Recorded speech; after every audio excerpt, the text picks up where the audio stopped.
3 arrêtés ont été signés en date du 12 mars 2026, dont 2 arrêtés conjoints avec notre collègue en charge de l'économie et des finances.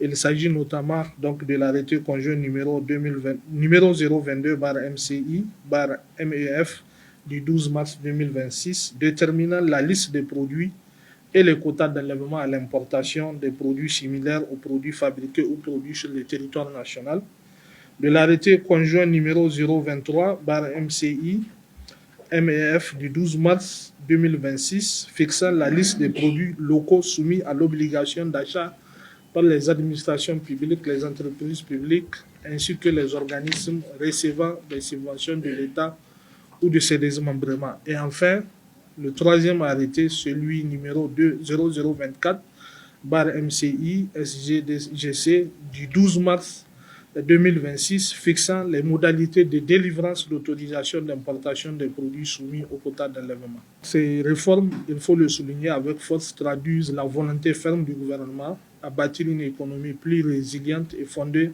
sur la valorisation des ressources nationales. Elle constitue en ce sens un levier majeur pour soutenir l'industrie locale, améliorer la compétitivité des entreprises nationales et créer des emplois pour les jeunes. C'est pourquoi le gouvernement, par ma voix, appelle à l'engagement patriotique de l'ensemble des acteurs, car la réussite de ces réformes repose sur une collaboration étroite entre l'État et le secteur privé que vous constituez.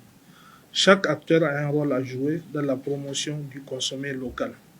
Je tiens à souligner que le respect de ces mesures n'est pas seulement une obligation réglementaire, mais c'est aussi un acte patriotique, économique, un acte de patriotisme économique contribuant directement au développement de notre pays.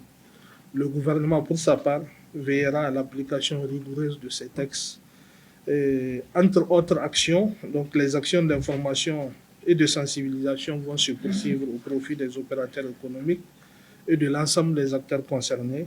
Les services du ministère du Commerce et de l'Industrie restent à la disponibilité de tout un chacun pour toute clarification si besoin est.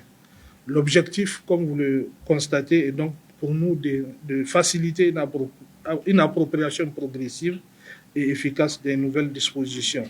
Le riz blanchi, 5% et 25%.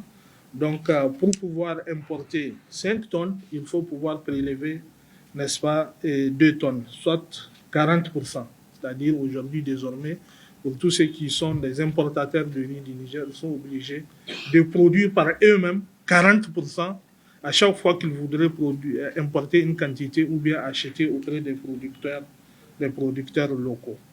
L'eau minérale, là également, c'est de pouvoir donc importer et de pouvoir du moins acheter au niveau local 80% de toute quantité qu'on voudrait importer.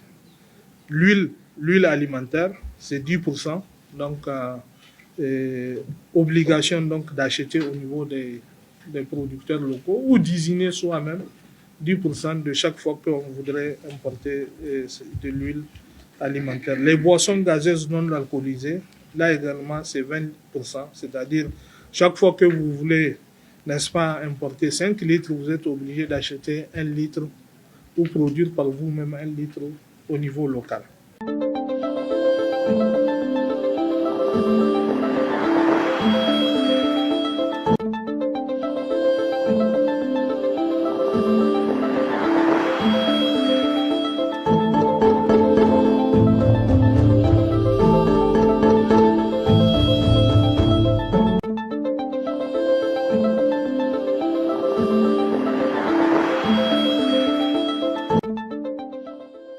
Une dynamique doit être créée. Même les gens du secteur privé, les entreprises privées aujourd'hui doivent mettre en priorité les produits locaux.